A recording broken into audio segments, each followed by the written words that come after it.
Hola, ¿qué tal, amigas, amigos televidentes en Extra Plus? Un gusto saludarles, darles la bienvenida a esta edición de Adelante Nicaragua. Este 15 de mayo se celebra el Día Internacional de la Familia. Recordamos que estas celebraciones son para recordar, o para más bien hacer conciencia de la importancia que tiene, en este caso, la familia, para el buen vivir de la humanidad. Para conversar un poco acerca de este tema está con nosotros, acompañándonos nuevamente, el psicólogo Eric Danilo Reyes. Muchas gracias por estar con nosotros. ¿Qué tal? ¿Cómo estás? Mucho gusto. Gracias por la invitación. Ya hemos estado conversando un poco sobre esto. Tu especialidad es pareja y familia. Pero la familia, pues, empieza su base por ahí, por la pareja. Así es. A fuerza. Antes de entrar a materia, quería preguntar un poco acerca de... Tenemos una avalancha de información a propósito de las condiciones que estamos viviendo, de información y de desinformación, e incluso de falta de información, ¿verdad? Y muchos podríamos estar cayendo en una situación de estrés, de pánico ante toda esta información que se está recibiendo. ¿Cómo manejamos esto? ¿Cómo hacemos desde el punto de vista psicológico? ¿Cuáles serían las recomendaciones para poder manejar esto y estar más tranquilo? Perfecto. Lo primero que tenemos que tener en consideración es que focalizamos. Se puede entender esto como una tendencia. Entonces, digamos, la tendencia global es hablar de un tema. Cuando hablamos de las madres, cuando hablamos del Black Friday, de Navidad. Y ahora pues tenemos un agente estresor que todos conocemos y que es innegable, pues está ahí, y pues habrá que aprender a procesar, digamos, todos los elementos que tienen que ver y que están relacionados a la manera en la que nosotros vamos a adaptarnos a esa realidad, ¿no? Porque nuestra manera de enfrentar situaciones es empaparnos de las cosas, sobre todo cuando es un agente estresor. Entonces, ¿cómo funciona? ¿Cómo debemos hacer esto? Lo primero es identificar el termómetro emocional. Es decir, nosotros tenemos una respuesta a todos los estímulos que recibimos.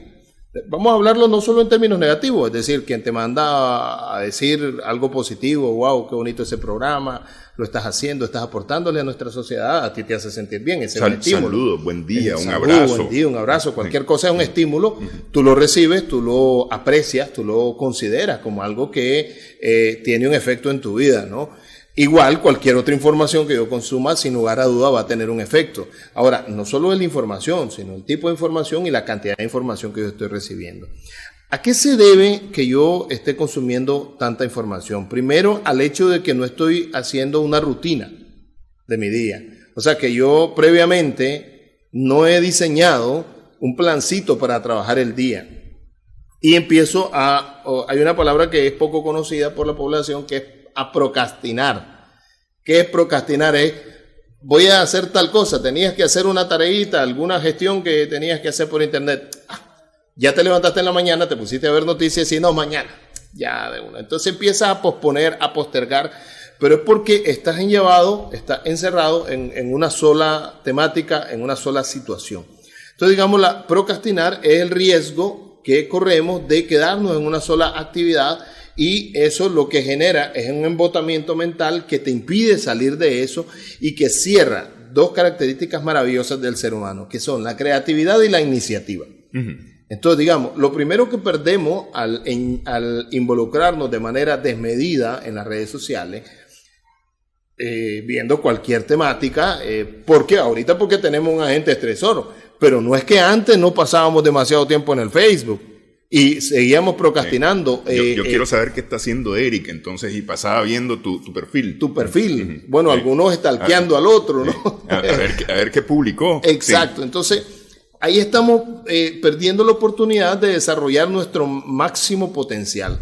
Lo primero que hace es que te quita la posibilidad de crecer. No solo te limita a nivel inmediato en cuanto a que te quita tiempo para hacer cosas, sino que limita tu proceso de crecimiento a largo plazo.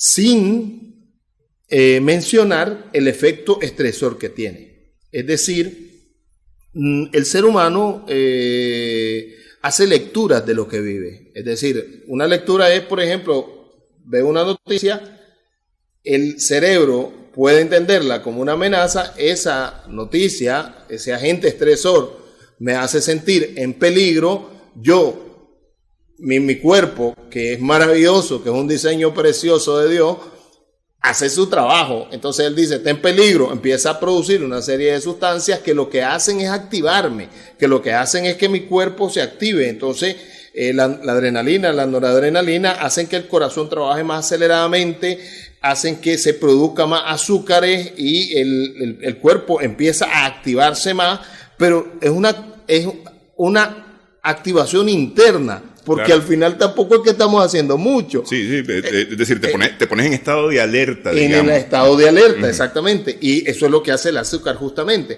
Pero además lo que sucede es que el cuerpo empieza a demandarte más oxígeno. Y muchos sabemos el efecto de la falta de oxígeno a nivel cerebral.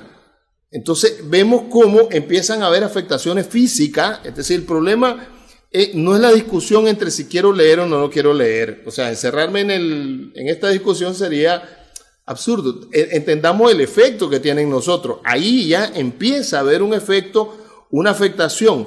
Y fíjate que hay personas que empiezan a tener sudoración, empiezan a tener nerviosismo, nosotros le decimos ansiedad, empiezan a tener palpitaciones, que eso es por la falta de oxígeno. El corazón tiene que bombear más sangre para enviar oxígeno a todo nuestro cuerpo y particularmente a nivel cerebral. Se dilatan las pupilas, nos ponemos rojos porque se dilatan los vasos sanguíneos, empezamos a tener insomnio, empezamos a tener hipervigilia, empezamos a tener problemas de concentración. O sea, hay una afectación fisiológica significativa, sin meter las complicaciones de carácter gastronómico. Ahora bien, piensa en que esa es la parte de cómo me afecta físicamente, pero otra afectación física que nosotros pudiéramos acusar es al hecho de que producimos a través de acá, en la parte de los riñones, en las glándulas suprarrenales, se produce cortisol, y el cortisol ataca a los linfocitos B y los linfocitos T, que estos son los que nos defienden de virus y bacterias. Entonces digamos que el cuerpo pierde capacidad de defenderse. Hagamos un resumen de lo que acabo de decir. Número 1, si yo estoy viendo demasiada información, eso me estresa y eso hace que mi cuerpo no funcione bien y que no se pueda defender. Es decir, el efecto de yo estar todo el tiempo informándome, todo el tiempo conectado, lo que hace es un efecto contraproducente. Cuando, obviamente, no me malinterpreten a nuestros televidentes, no estoy diciendo que no nos informemos, estoy diciendo que dosifiquemos, digamos, la cantidad de información que nosotros queremos consumir. ¿Por qué? Por el efecto que tiene en nuestra vida, el efecto que tiene en nuestro cuerpo, el efecto que tiene en nuestra psicología y en nuestras emociones. Es decir, esa es una recomendación. Nosotros no le podemos decir a la gente lo que va a hacer, porque esa es una decisión muy personal. Sin embargo, lo que vemos es que una vez que estamos estresados y se dan todas estas afectaciones, lo que sucede es que con el insomnio, por poner un ejemplo, una de las afectaciones del insomnio y de la hipervigilia es que al día siguiente yo ando más irritable. ¿Por qué? Porque el cuerpo no se regeneró durante el sueño. Uh-huh. ¿Por qué? Porque no dormí bien. ¿Por qué no dormí bien? Porque estoy estresado. ¿Por qué estoy estresado? Porque estoy abusando de las redes sociales. Entonces lo que es importante en este momento no es solo pensar en términos de informativo, sino en términos de clasificación, en términos de clasificación y dosificación del tiempo que yo dedico a esto. ¿Por qué digo clasificación y dosificación? Porque yo tengo que clasificar en mi día qué tipo de actividades voy a hacer. Y si las únicas actividades que yo voy a hacer giran alrededor de un agente estresor, sea ese, cual sea, pero digamos, hay algunos que son obvios y que de los cuales estamos platicando ahora, estamos expuestos a una situación verdaderamente compleja, pero que a su vez, digamos, mi respuesta individual puede ser más propositiva. Uh-huh. Puede ser más propositiva que estar sentado frente al celular viendo a ver las redes sociales y de cómo circulan tanta información. Entonces, la primera recomendación es dosificar y clasificar durante mi día una rutina que me permita tener actividades diversas.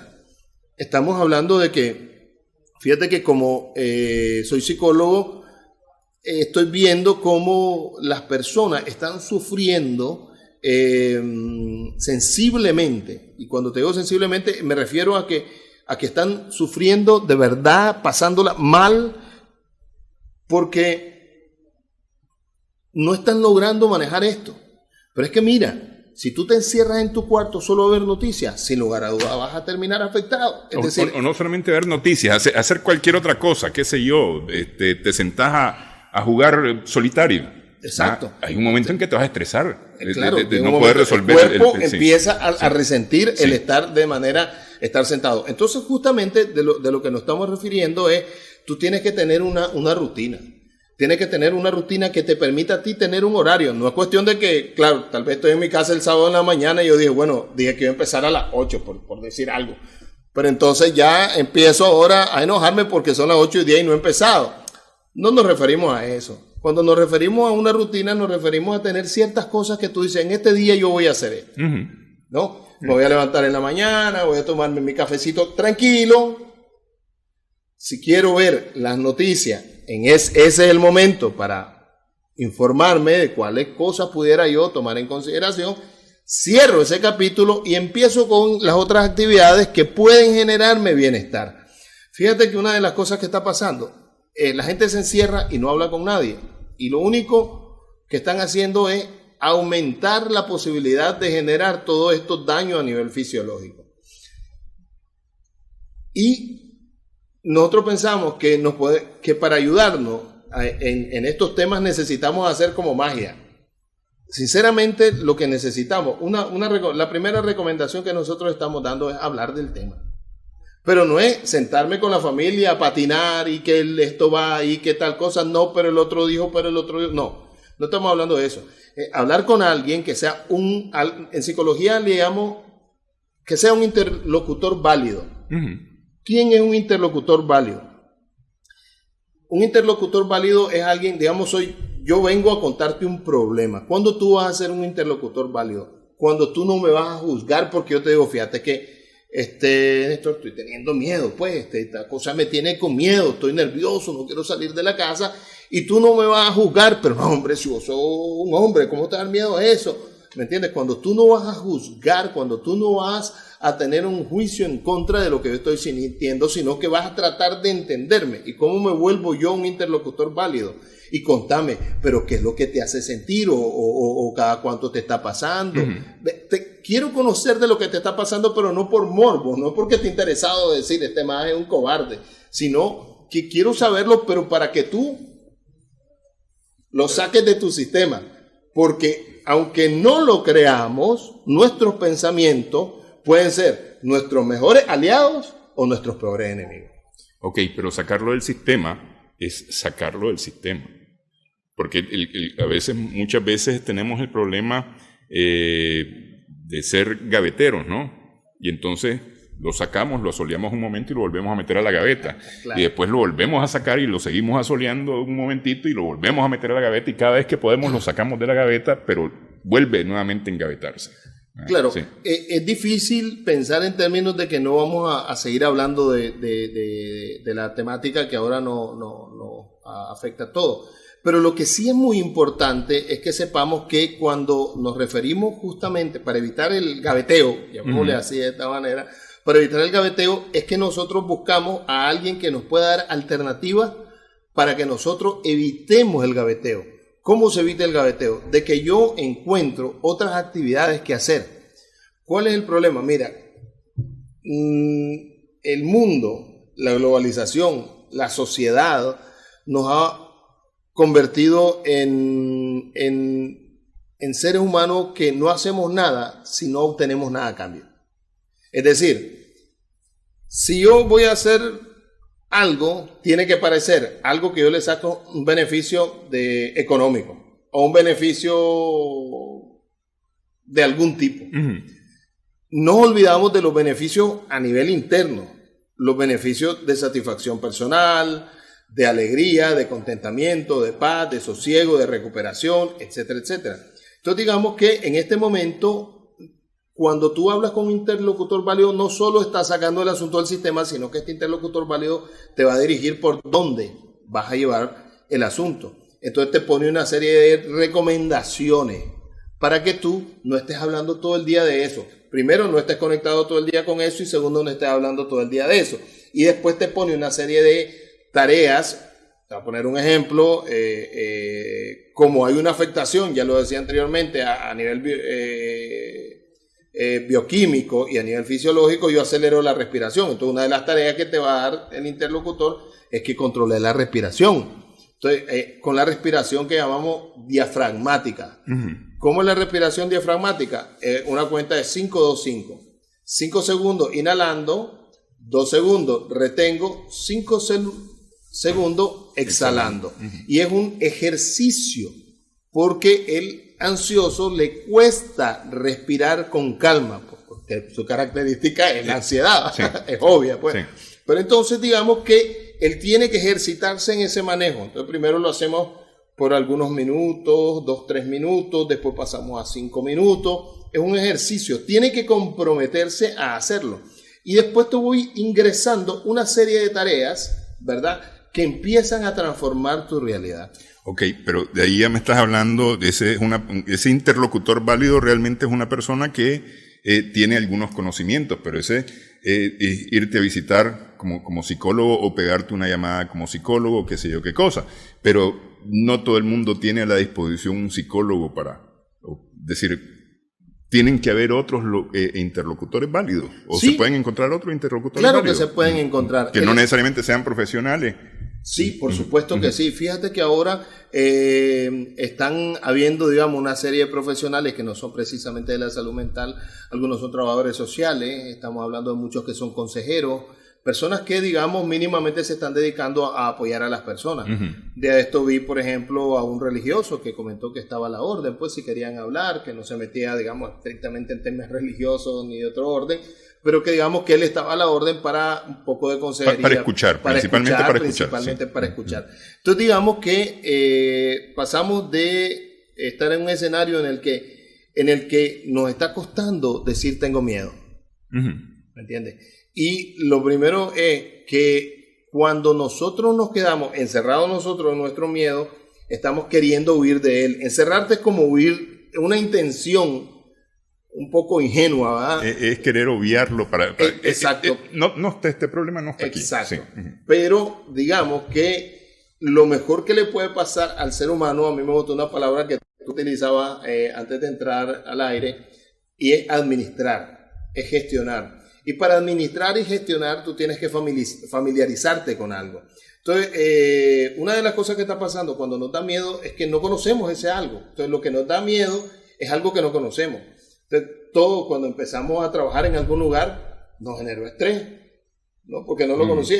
Después de un tiempo ya lo haces normal, ya no te da nada. Pero el nuevo, vos ves al nuevo y le decís que te calambras. Mira pero bueno, cuando yo empecé no era así. Entonces, lo desconocido nos genera temor. Entonces, digamos, es en la medida que yo me conecto con esa cosa, con ese motivo del temor, que yo me doy cuenta de que puedo manejarlo. Ahora, hay una expresión, yo le llamo una expresión popular, no en términos de que venga de la sabiduría de nuestros ancestros, sino que la usa mucha gente, pues. Y es que dice que venzamos al miedo. Esta es una opinión personal, no hay una teoría que soporte lo que yo digo, pero vencer al miedo es una pretensión ingenua, porque el miedo es una emoción natural. Todos tenemos miedo a algo. A lo mejor tal vez algún televidente dice, no, yo siento que no le tengo miedo a nada. Dice, bueno, el miedo está medido por las cosas que no quiero perder. Es decir, cuando yo digo, me vale madre tal cosa, yo estoy diciendo no tengo nada que perder. Sí. Entonces, el miedo es una relación con lo que tú sientes que tú tienes y con aquello que amenaza eso. ¿Okay? Entonces, pero el miedo en sí mismo no lo puedo perder. Además, en la hipotética posibilidad de que se pudiera perder el miedo, aquí nos estaríamos exponiendo. O sea, imagínate tú a la persona sin miedo, ¿cuántas cosas haríamos? ¿O de qué seríamos capaces? Entonces me decía, entonces los valientes no tienen miedo. No, es que lo hace valiente es el miedo. Sí, efectivamente. Lo que me hace valiente para hacer algo es el miedo. Es que lo puede hacer a pesar del miedo. Si no existiera el miedo, no existiera el valiente. Entonces digamos que el tema con el temor tiene que ver con familiarizarme objetivamente con el asunto que me da miedo y entenderlo desde el razonamiento, no desde el razonamiento filosófico o abstracto, sino desde el razonamiento absoluto. Kant tiene, bueno, ya es otro nivel de razonamiento. Pero bueno, a ver, a mí me dan miedo las alturas, por decir alguna cosa. Entonces tenés que entender por qué te da miedo la altura, qué es lo que te provoca ese temor a las alturas, ¿verdad? Para poder administrarlo, porque es decir, habrá un momento en que tendrás que estar, no sé, expuesto en un segundo piso o subido en una escalera. Y tendrás que saber administrar ese momento en que te subiste a la escalera para no caerte de esa escalera, justamente, claro. ¿No? Pero sí. Es que ese es el punto. Lo primero es decir, a lo mejor hasta este momento algún televidente no sabe qué es exactamente lo que le da miedo. O alguien sí ya lo sabe. Personalmente, si tú me preguntaras, hay dos cosas que a mí me dan miedo. Primero, las alturas. Y la segunda cosa, el mar de noche. Da miedo, se me genera el tema del que estamos hablando, la ansiedad me genera estrés. El punto es que eso se vuelve patológico cuando a mí me limita, sí. Cuando no me permite subirme a un avión. ¿Ya? Ahí, digamos, el temor está tomando posesión, control de mi vida. Y eso es lo que tratamos de evitar en psicología, de que lo que piensa, es decir, todos tenemos miedo, todos tenemos alegría, todos tenemos tristeza, todos lloramos, todos reímos, todos vivimos las emociones. Hay personas que por razones particulares, porque vivieron una experiencia trágica, porque vivieron alguna experiencia dolorosa, le tienen miedo a la altura o le tienen miedo a alguna cosa. Entonces, lo que tú decías es acertado, porque lo primero que tengo que hacer es conocerme. Es decir, si yo le tengo miedo a algo, tengo que entender por qué le tengo miedo a ese algo y cuáles son las posibilidades de que yo tengo para enfrentar ese algo. Entonces, si yo tengo 100 Córdoba y se me pierden, va a ser una tragedia. Pero si tengo 10.000 y se me pierden 100, la clasificación de la pérdida de los mismos 100 pesos es diferente. Claro. Entonces, apliquemos ese término a el temor. Si hay algo que me da miedo perder, pero yo siento que tengo muchos recursos y soy capaz de ver que mi esposa está sana, que mis hijas están sanas, que tenemos un techito y que hay arrocitos y frijolitos en la casa. Entonces, digamos que si pasa una cotidianidad, yo no voy a calificar esa cotidianidad como grave porque voy a entender que tengo más cosas que agradecer que cosas que temer.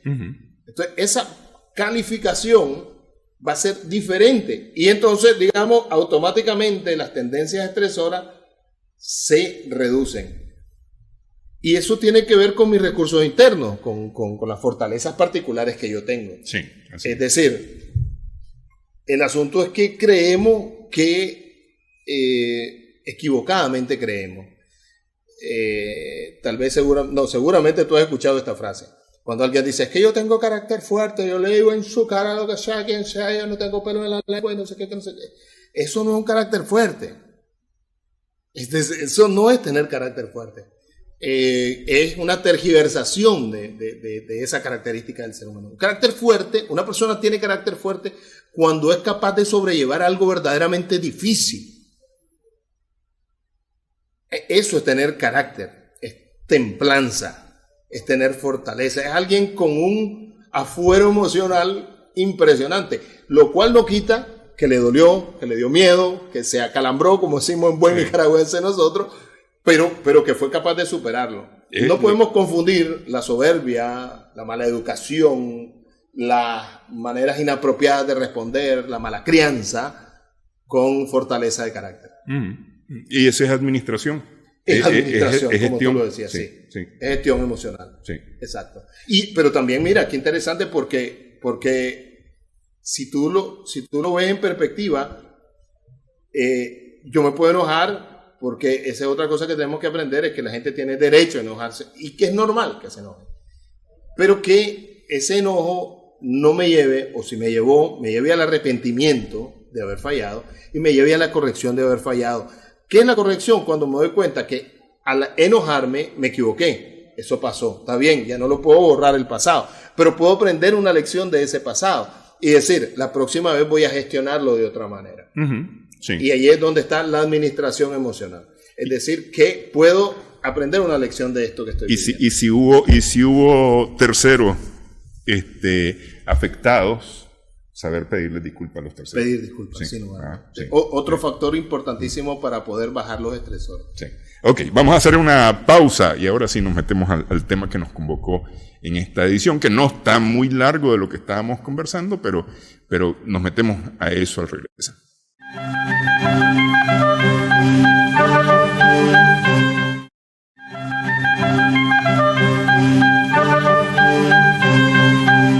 Seguimos en Adelante Nicaragua, en Extra Plus. Conversamos con Eric Danilo Reyes, psicólogo, a propósito de este 15 de mayo, el Día Internacional de la Familia.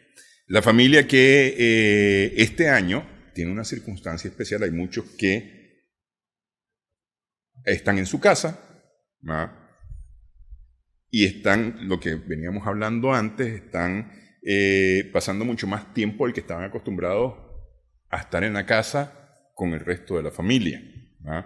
A veces eso lleva a situaciones de estrés, o puede llevar a situaciones de estrés, porque, uno sale a las 8 de la mañana, trabaja, regresa a las 5 de la tarde, cuando tiene horarios normales de trabajo, y entonces como que hay un periodo de tiempo, esas 8 horas, en que tiene otra distracción, entre comillas, que no solamente es la casa, ¿no? Había alguien que trabajando en su casa me decía es que el problema es que estando aquí en la casa no solamente estoy trabajando, ¿no? Tengo que ir a ver también porque es que está goteando la llave del lavamano, hay que ir al súper a comprar porque se acabó tal producto, etcétera. Entonces ya no es solamente el trabajo, ya está metido en otras circunstancias. Entonces la familia, que es base de la sociedad, pues en estas circunstancias se enfrenta a una situación particular, ¿no? Y hay que aprender como familia a administrar, desde los chiquitos hasta los adultos mayores. Sí, sin duda. Mira qué interesante. La familia, como el matrimonio, es un sistema de apoyo. Pero un sistema de apoyo en el que las realidades interiores tienen un efecto en las realidades familiares. Y si tú quieres que haya problemas en un lugar, ponga un ser humano. Quiero poner un ejemplo muy sencillo para que veas. Ponga un ser humano, hablé de uno. ¿Te acuerdas de una película de Tom Hanks que se llamaba El Náufrago? Claro, sí. Claro, sí. Buenísima. Con aquella pelota que era de voleibol. Que le puso Will. Que le puso Will. Llegó un momento en que se estaba peleando con Will. Sí, ¿por qué me contradecí? ¿Y qué es tu cosa? ¿Con quién peleaba? ¿Con quién peleaba Tom Hanks? Si no es con sus propios demonios, con sus miedos, con sus inseguridades, con sus intenciones de dejar esa isla y encontrar y recuperar la vida que tenía, que ya nunca fue la misma cuando regresó. Sí. Entonces, digamos que este asunto de la familia, si traemos esta experiencia de Tom Hanks a nuestra familia, muchas de nuestras frustraciones, de nuestra impotencia y muchas de nuestras incapacidades de administrar una situación difícil están definidas por cómo estoy viendo yo ese mundo, con qué lectura le estoy dando a esa situación y con qué recursos cuento para poder enfrentarla. Entonces, nuestro mayor demonio está dentro de nosotros. Es decir, con nuestra capacidad, incapacidad para enfrentarlo. El ser humano es una maravilla. En su dimensión única, es decir, pero a nivel de humanidad, somos una riqueza maravillosa a nivel global. ¿Qué significa esto? Que la mayoría de las veces es que cuando la familia, a la que decimos que amamos, pero que si vivimos con ella empezamos a odiarla, tiene en su haber una serie de características que pueden ser muy favorables o que pueden ser enemigas del núcleo familiar. Alguna vez me preguntó alguien que qué necesita un matrimonio para poder salir adelante. Tiempo a solas. Porque el primer problema que se enfrentan en las relaciones, una familia que nace de dos, de un sistema de apoyo llamado matrimonio, y después nacen nuestros hijos, el primer problema que se enfrentan este nuevo núcleo es que no están acostumbrados a vivir juntos. Y tienen que aprender a tomar decisiones ahora por dos. Uh-huh. Entonces, digamos, por ejemplo, en este momento, una pareja de recién casados tiene que pensar, ya no puede pensar dale madre esta situación, ya no puede pensar así porque ya no piensa por ti solo. Pero si esa pareja ahora tiene un hijo, ya no puede pensar en términos de dos, tiene que pensar en términos de la tribu. Sí, sí. Sí, no, y a ver, solamente un paréntesis rápido, es decir, cuando son dos ni siquiera es un asunto democrático, es un asunto de consenso, ¿no? Porque por democracia no funciona. Así es. Sí. Y entonces, porque ahí estamos ¿eh? Sí. 50-50. Así es. Sí. Así es. Y fíjate que eso que dices me llama la atención porque cuando nacen los hijos, ellos hacen alianza.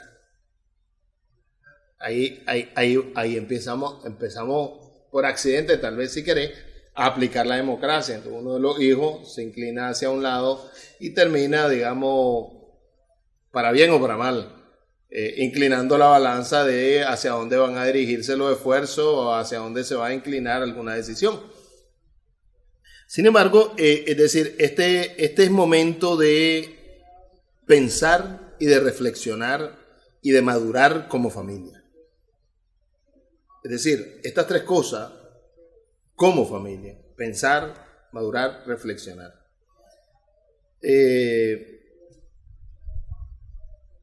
El hombre, nosotros le llamamos a cada uno de los miembros Olón, en psicología. Olón. El hombre es una parte y es un todo de la familia. Uh-huh. La mujer es una parte y es un todo. Y los hijos son una parte y un todo. Y los hermanos, cada uno, son una parte y un todo. Entonces, el hombre, por ejemplo, si no en este momento él está sintiendo alguna preocupación laboral, personal, de salud, de la que sea, y no es capaz de conectarse con su esposa porque él siente que tiene que ser el fuerte de la casa, está cometiendo un grave error. Porque la fortaleza no viene de fingir que sos fuerte. La fortaleza viene de crear ciertas condiciones que nos den la posibilidad de enfrentar. Yo decía hace poco, mi casa es mi refugio, mi familia es mi fortaleza. Uh-huh. Yo soy más fuerte cuando me siento arropado en un grupo, no actúo igual, ni debería actuar igual en un grupo. Entonces, la mujer tiene que lograr expresarse. Entonces, por un lado tengo que aprender a sacar y por otra tengo que aprender a consumir. Es decir, que la primera tarea que tenemos es fortalecernos como un vínculo. Ahora, las nuevas naturalezas de nuestras familias han cambiado en su estructura. Ahora, en un número bastante significativo, hay muchas madres que tienen que enfrentar las situaciones familiares solas. situaciones como la que estamos viviendo ahora, ¿no? Con una situación global que, bueno, aquí nadie se está salvando de esta situación. Entonces, digamos, esta madre tiene que encontrar una forma de incluir a sus hijos en las decisiones y de incluir a sus hijos en las rutinas de las que veníamos hablando desde el principio del programa. Es decir, si la señora llega y pone un mural y dice, aquí están las tareas para todos, sin hacer conciencia de la importancia y del por qué, de por qué no podemos salir, de por qué no podemos hacer tal cosa, entonces, digamos, la gente empieza a sentir que me están imponiendo alguna cosa particular. Y la gente no responde muy bien a las imposiciones. Y solemos tener esa costumbre, es decir, yo estoy claro de qué ocurre, entonces a partir de hoy la situación es esta y se va a hacer esto. Pero eso es porque yo estoy claro. Y si yo nada más doy la ley, so sorry, pero eso no va a funcionar, ¿no? Así es. Sí. Por eso decía que hay una práctica en psicoterapia familiar que se llama las reuniones familiares. Las reuniones familiares responden a aclarar dudas acerca de lo que está pasando. Y una de las cosas en las que nos sumergimos en el liderazgo familiar los padres es en el hecho de querer fingir o demostrar que todo lo sabemos o que todo lo podemos o que tenemos toda la autoridad para hacer todo lo que se nos dé la gana. Son estrategias primero arcaicas, un poquito primitivas y que se alejan de las nuevas tendencias. Yo creo que cualquier persona con la que nosotros podamos convivir quiere que lo tomen en cuenta, quiere saber por qué hacemos esto y por qué no. Entonces, digamos que este es un buen momento para que la reflexión sea familiar. Esa reflexión tiene que pasar por una reflexión individual, sí. Porque no solo se trata de invalidar la opinión del otro, sino de hacer análisis contextuales aterrizados. Hay una característica nuestra como nicaragüenses que yo quisiera celebrar, y es nuestra fe. Somos gente de fe. En su gran mayoría los nicaragüenses gente de fe. Entonces, digamos que ese es un buen pilar del cual podemos empezar a ramificar, digamos, nuestras decisiones, nuestras intenciones. Y las familias deberían, en este momento, tener espacios de reflexión, espacios de juego, espacios para construir cosas en casa, para mejorar cosas en casa, para compartir. ¿Sabes qué es curioso? Porque hasta antes de esta situación nosotros veníamos hablando de que no teníamos tiempo para la familia, de que no teníamos tiempo para los hijos. No, yo no voy a la escuela porque no tengo tiempo, no me da el tiempo, entre una y otra cosa, los compromisos personales, los compromisos laborales, los compromisos sociales, los compromisos religiosos. Fíjate que el 50% de todos esos compromisos desaparecieron. Ahora sí podemos hacer tareas con los chavalos. Podríamos dedicarle horas de un fin de semana a hacer tareas con los chavalos. Porque aunque sea fin de semana no vamos a ir a ningún lado. Sí. De entrada tenés el tiempo que te gastaste en ir al trabajo y regresar al trabajo. Solo ahí. Que por lo general son media hora, vamos a suponer media hora de ida, media hora de regreso, y ya tenés una hora. Ya te ganaste una hora de tiempo. Ya te ganaste si estás en tu casa. Vamos a hacer pausa, regresamos en breve.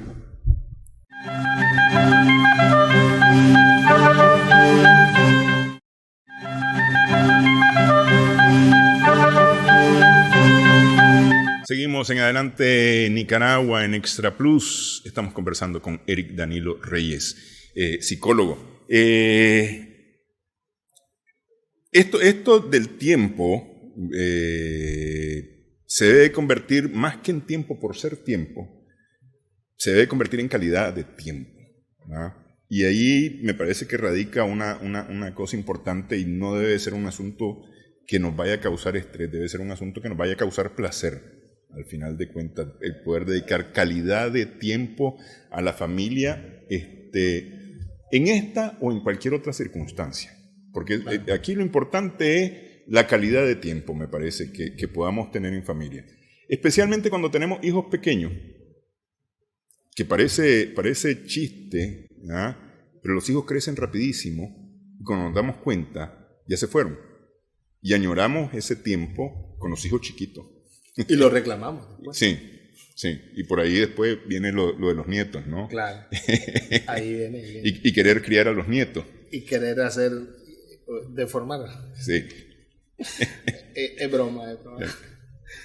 Mira, el tiempo de calidad nosotros creemos que tiene que ver con dedicarnos o decir voy a jugar con mi niño. En realidad tiene que ver con que la calidad, cuando nos referimos a la calidad, tiene que ver con cuánto disfruto de ese tiempo. Y no solo como estamos jugando a la pelota, entonces voy a jugar a la pelota porque ni modo tengo que jugar a la pelota. Pero odio jugar a la pelota y lo estoy haciendo y estoy fingiendo que estoy riendo. Entonces la calidad no está determinada porque me dediqué solo a jugar a la pelota, sino porque aprenda yo y sea capaz de empezar a disfrutarlo también. Uh-huh. Justamente porque el tiempo se va volando y cuando miramos a la vuelta de los años vimos que la vida se nos fue y no nos duele que la vida se haya apagado, sino de que no la hayamos disfrutado. En una ocasión, el Día del Padre, estaba en un restaurante yo y miré a un señor, a un anciano ya sentado a la mesa con su hijo, un hombre de unos 38 años, algo así.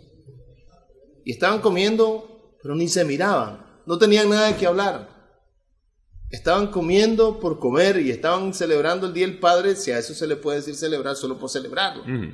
Entonces, casi como que no estoy allí. Estaban en el compromiso. Estaban en el compromiso de hacer algo. Uh-huh. Entonces, igual si juego a la pelota y no lo quiero disfrutar. Entonces, es un tema energético. Fíjate que nuestros hijos se dan cuenta cuando estamos siendo sinceros en algo y cuando no lo estamos siendo. Hay el cuerpo, nuestra psique, nuestras emociones están diseñados de tal manera de que los hijos se dan cuenta de lo que hacemos por compromiso y de lo que hacemos de verdad por entrega, aunque no necesariamente yo sea fan del fútbol, pues, pero el niño ve que estoy tratando de agradarle. Eso nos lleva a otro tema. O que al menos me gusta estar haciéndolo. Exacto, sí. Exacto. A los seres humanos nos gusta que nos celebren los sacrificios. ¿Cómo se lee eso? ¿Qué quiere decir? Por ejemplo, cuando nosotros le decimos a nuestra pareja, mira todo lo que tuve que dejar por estar contigo, de alguna manera, en otras palabras le dije, no era a ti a lo que quería. Es decir, sí, si ella es lo que quería, no había nada más que perder. Sí, quería otra cosa, pero ni modo, me quedé con vos. Exacto. Sí. Uh-huh. Entonces digamos que ahora es cuando la vida, el universo, nos está obligando a decir, esto es lo que quería. Ahí está. Es tu familia. ¿Cómo alardeamos en Navidad acerca de lo bueno que es estar en familia? De lo lindo que es estar en familia, de cenar juntos. En Navidad se celebra el nacimiento de nuestro Señor, pero ahora es cuando pueden nacer de nuevo en tu casa, pues en la mía, y que podemos empezar de nuevo y de arreglar cuentas con tu esposa para que después vayas a arreglar cuentas con él, y arreglar cuentas con tus hijos para después ir a arreglar cuentas con él. Y de poner un montón de cositas, hay un montón de cositas que mira que uno de los grandes, de las grandes dificultades que enfrentamos como familia ahorita es que nosotros tapamos los problemas, escondemos los problemas. Este es un buen momento para sanar, este es un momento idóneo para sanar, no solo en términos de enfermedad, fíjate, sino en términos emocionales y psicológicos. Uh-huh. ¿Qué cosas tenemos que superar? El tiempo de calidad te genera la oportunidad de fortalecer los lazos y de restaurar relaciones. ¿Qué será esta nueva realidad que nos obliga a estar con la gente que amamos y estamos molestos. Que es una contradicción. Y esa contradicción se da porque realmente nuestra sociedad se ha enamorado de la superficialidad. De que te vean bien a tu familia en diciembre, todos bien vestiditos y con una cena bonita. Y juntos. Y juntos. Sí. Y podemos alardear de eso. Pero el resto del año no nos amamos. O sea, cuando más te necesito, me abandonás. Cuando más necesitaba un papá, te enojaste porque fracasé. Y una de las cosas que es curiosa, miraba el otro día en una lectura en Facebook, no me lo sé literal, pero decía, no quisiera que mi hija diga, ni quiera Dios, no le digo esto a mi papá porque me mata. Dice, yo preferiría que mi hija diga, esto es algo que le tengo que decir a mi papá. Esto es algo que mi papá debe saber. O sea, ese nivel de confianza en el que yo puedo hablar con mi hija y con mi hijo de aquello que realmente nos duele. Hay un desafío grande en la familia que no es nuestra coyuntura actual. La indiferencia, el desapego, han hecho más daño, te cuento, en innumerables familias. El maltrato, la violencia, la deslealtad, han hecho un daño en nuestra familia que en muchos casos todavía tiene una salida, todavía hay una alternativa, pero no la estamos tomando. Entonces, pienso que el tiempo, que es raro que tengamos que decir que nos está obligando algún misterio. Las crisis son oportunidades. Las crisis son oportunidades. Sí. Y entonces, y si uno no lo mira de esa manera, y si uno mira en la crisis solamente un problema, evidentemente que se va a empantanar. Claro. Sí. Dijiste el tema de poder empezar a saldar cuentas, ¿no? O a limpiar las cuentas, a pagar las cuentas tal vez. A pagar cuentas. A sacar cuentas. A sacar las cuentas. Pero ese es un tema medio escabroso y peligroso de tocarlo sin ton ni son. Es decir, vamos a sentarnos a hablar y vamos a hablar de los problemas que hemos tenido.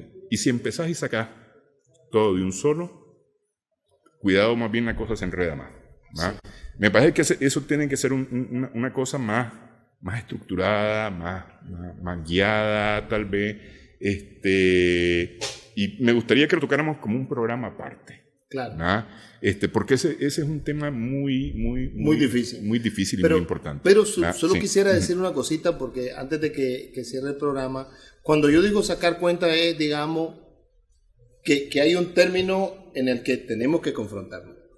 Esa es una manera de sacar cuenta. Otra manera de sacar cuenta es que yo diga, en mi interior le fallé a mi hija y es tiempo de empezar a sumar no facturas, sino crédito. Entonces que yo empiece a crear encuentros placenteros que me den crédito para cuando lleguemos a sacar esas cuentas. Es decir, encontrar algún recurso que yo pueda tener, un recurso de apoyo para ella. No siempre el apoyo que necesitan nuestros hijos es económico. Necesitan saber que cuentan con nosotros, que lo puedes llevar, que tú le dices, tengo tal proyecto que sí, a ver, revisémoslo, te voy a ayudar. ¿Quieres saber mi opinión? Quisieras saber lo que yo pienso. Es decir, que cuando hablamos de sacar cuentas, no es sentarnos a discutir. No, pero es que yo sé, pero específicamente con el cónyuge, okay. Hay ciertas cosas que se tratan y no pueden ser todas en avalancha. Así. Entonces, por eso te digo, sobre ese quiero que toquemos en un programa aparte ese tema. Claro, pero el otro sí, evidentemente, pues, porque es decir, me parece que hay momentos en que, por ejemplo, mencionabas con tu hija que tenés facturas, uno tiene facturas con el hijo o con la hija, ¿no? Entonces, en el que el deudor es uno, no es el hijo, el deudor es uno. Entonces, a lo mejor es el tiempo de acercarse y decir, mira, sé que hice esto, para empezar te pido perdón. Claro. Esa es la primera, y esa digamos, pareciera facilita, sí, bueno, pero es un escalón bien alto, sí. Al que se podrá llegar en algún momento. Claro. Pero se necesita coraje. Sí. Sí, se necesita mucho coraje. Y es impresionante porque realmente el que pide perdón siente que está en un escalón que para él es muy alto, pero que porque se siente muy bajo. Sí, no, y especialmente cuando dices que tenés una posición de superioridad porque sos el padre. Claro. ¿No? Y te vas a rebajar, entre comillas. Ese es el punto clave, porque no entendemos que el perdón te da una estatura espiritual, emocional, un respeto que ganan tus hijos, y le dejas el material para toda la vida. Sí. Es decir, no se puede ir por la vida sin pedir perdón. Y ese es tiempo de calidad. Ese es tiempo de calidad. Es más, ese es el tiempo más maravilloso que puede, tal vez el momento que esté esperando un hijo. Fíjate que yo me encuentro con hijos con hijos de 50 años, con cuentas pendientes. Ya te murió el papá de él. Sí. Y tiene una cuenta pendiente que no se saldó porque no hubo un momento donde pudieran platicar del asunto. Me hizo, no me hizo. Me hizo, no me hizo. Y lo que me hizo me lo debe. Y lo que no me hizo también me lo debe, pues. Sí. Y entonces digamos que si yo soy capaz de cerrar un capítulo, de cerrar un ciclo diciendo, aportando cosas positivas ahora, pero además diciendo, mira, me equivoqué, lo siento mucho, estás aportándole a tu familia. Yo creo que, ya que estamos cerrando el programa, yo quisiera dejar un mensaje.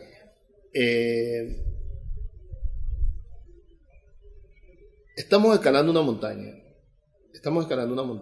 Y yo quisiera decirle a todas nuestras familias, a todos nuestros amigos, a televidentes, que intentemos por todos los medios de que cuando lleguemos a la cima no estemos solos.